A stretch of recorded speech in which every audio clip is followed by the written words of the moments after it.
Tanghali na nga at oras na para magluto ng ulam. Kaya naman nagpunta na nga ako dito sa kusina namin para nga magsimula ng makapagluto. Kapag meron akong kukunin dito sa loob ng rep, lalong-lalo na nga kapag banda sa baba at gulay yung kukunin ko, hindi ko siya magamitan ng garbage picker kasi pag medyo may mabigat or mabigat, hindi kinakaya ng garbage picker kunin. Kaya kumukuha na lang ako ng upuan para at least nakaupo ako at hindi pa rin ako yumuyuko. Bali, ang ulam nga pala namin ngayon mga mamis na lulutuin ko ay pakbet. Pero itong pakbet na lulutuin ko ay dadamihan ko na para nga hanggang kinabukasan na namin na ulam. Dapat nga talaga mga mamis, kahapon ko pa lulutuin tong pakbet na to. Kaya lang nagluto kasi ako ng munggo ng isang araw tapos ang dami pang natira. Kaya yun yung inulam namin kahapon. Bale, itong okra, kalabasa, talong at saka ampalaya mga mamis, nabili ko lang yan ng halagang 80 pesos kasi 20 pesos isang tumpok. Bale, yung sitaw lang yung nabili ko ng halagang 50 pesos. Pero may nabibili naman din mga mamis na halagang 10 pesos or 20 pesos na sitaw. Sinadya ko lang talaga na 50 pesos yung bilin kong sitaw kasi alam niyo naman ako, paborito ko yung sitaw at si Atina nagiging paborito na din talaga niya sa dalas namin kumain. Kung dati nga mga mamis, kung matagal na kayo nanonood sa mga vlog ko, kung nakikita nyo, diba, pag nagluluto ako ng pakbet, hindi ako naglalagay ng okra kasi nga hindi ako kumakain ng okra. Pero ngayon mga mamis, natuto na talaga akong kumain ng okra at sarap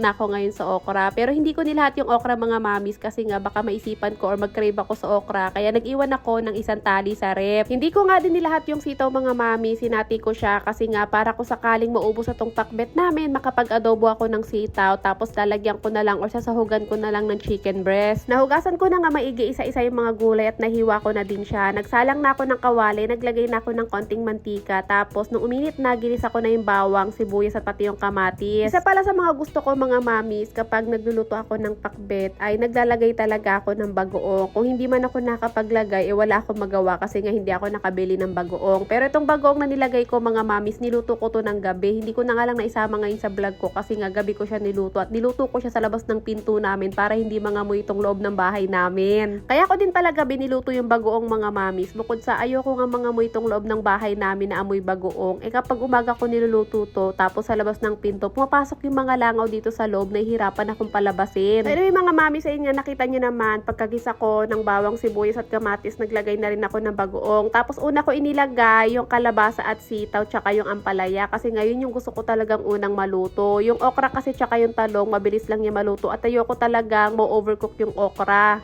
Nung naluto naman na yung pakbet, nagprito naman ako ng isda. Dito lang ako nagprito sa labas ng pinto. Tapos meron pa nakaharap na electric pan dyan mga mamis para nga yung usok palabas pa rin yung punta. Kasi pag dito ako sa loob nagprito ng isda mga mamis, mangangamoy dito sa loob ng bahay. Alam niyo naman laging sarado tong pinto namin so makukulob lang yung amoy. Galunggong pala yung isda na yan mga mamis at 4 na piraso na lang yan. Kasi nga yung 6 na piraso niyan, una ko nang naprito nung isang araw, pinartner nga namin dun sa munggo. So fast forward tayo mga mamis, nung natapos na ako magluto ng ulam namin, hindi muna kami kumain nila daddy, lumabas muna kami para magpunta dito sa Pure Gold kasi nga kailangan namin bumili ng shampoo ni Atina. Aalis na kasi agad si daddy mga mamis pagkatapos kumain, kaya sinamahan niya muna ako dito para nga hindi mapagod o hindi mahirapan yung mga paa ko maglakad kasi alam nyo naman itong Pure Gold sa labas pa or sa kabilang gate pa ako lalabas. Dahil nandito na din naman na kami mga mamis, nagpabili na rin ako kay daddy ng sabon na panghugas ng plato at saka nga ng Sunrox kasi nga lalaban ko yung mga kumot at bedsheet. Kung ano ngayon nakita nyo mga pinagdadampot namin ni daddy, ayun lang yun mga mamis. Tapos nagbayad na kami sa cashier, dumiretso uwi na kami. Hindi na nga ako nakapag-video mga mamis pag uwi namin ni daddy. Kumain na kami, tas naligo lang si daddy, umalis na din. Ako naman nagpahinga lang, tas naligo na rin. After ko maligo, nagpahinga ulit. Tapos ito simula na naman ako mag-asikaso dito sa loob ng bahay. Kakaligo ko lang talaga mga mamis, pero yung itsura ko dito parang isang linggo nang wala pang ligo.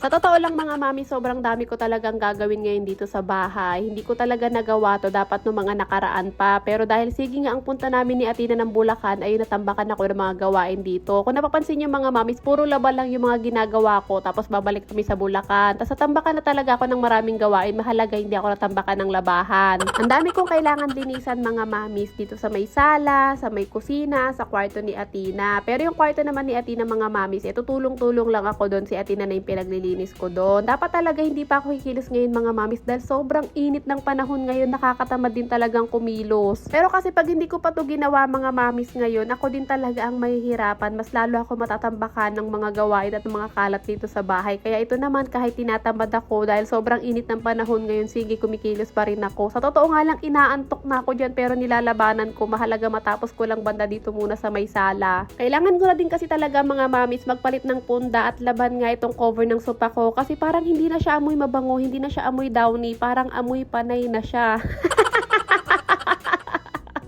So anyway mga mami, sa tungat nakapagpalit na ako ng mga punda ng unan namin. Napalitan ko na rin yung cover ng bedsore bed ko or bedsore foam ko. Tapos natiklop ko na rin yung mga natambak ko na mga bedsheet, mga punda ni Athena na or mga punda namin na hindi ko pa natiklop. Andun lang sa may kwarto ni Athena nakatambak. Nailagay ko na rin sa lagayan. O diba pati yung mga yun na itambak ko na. Pero hindi pa rin nagtatapos mga mamis. Makikita nyo pa yung napakarami kong tiklupin. Sa totoo lang mga mamis, ang konti pa lang talaga nung naikikilos or nagagawa ko dito sa vlog ko na to, pero parang pagod na ako. Ang bilis kasi talaga makapagpagod ng sobrang init na panahon kahit gabi na.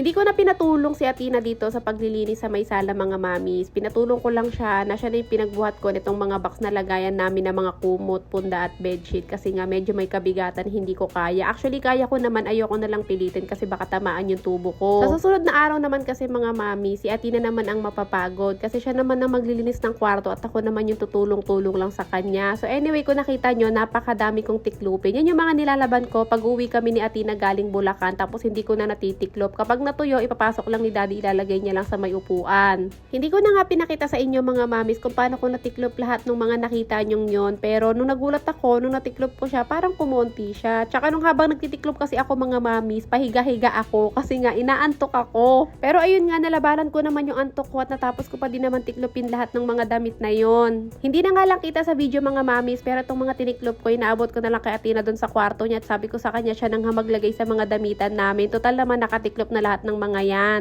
Bali no mga oras na to mga mamis, madami pa akong gustong gawin. Gusto ko sana nalinisan na din tuluyan banda sa kusina para nga wala na ako masyadong iisipin. Yung kwarto na lang ni Athena or tutulong-tulong na lang ako sa paglinis ng kwarto ni Athena. Kaya lang kung napansin nyo mga mamis, medyo sinisilip-silip ko ang aking kifi. So banda sa singit ko mga mamis, parang nagpapahiwatig na yung tubo ko. Nagsasabi siya sa akin na pagod na siya at kailangan niya na magpahinga. Cancel ko na nga lang muna ngayon yung paglilinis sa kusina mga mamis. Gagawin ko na lamang ay isasalang ko nga yung mga kumot, punda, pati na rin yung sofa cover sa washing. Papaikutan ko na yun mga mamis kasi hindi naman ako magsasampay. Bali pagdating ni daddy, papasampay ko na lang sa kanya tong mga to. Pero i-drain ko na or dadowny ko na para pag sinampay niya, hindi niya na kailangan pigain. Inuna ko na nga lang paikutan yung mga kumot namin ni daddy, yung cover na tong sofa, pati yung cover ng aking bedsore foam. Hindi ko muna sinabay yung mga punda kasi sasabay ko na lang to kapag nilaban naman na yung bedsheet ni Athena, yung kumot niya, pati yung mga punda niya.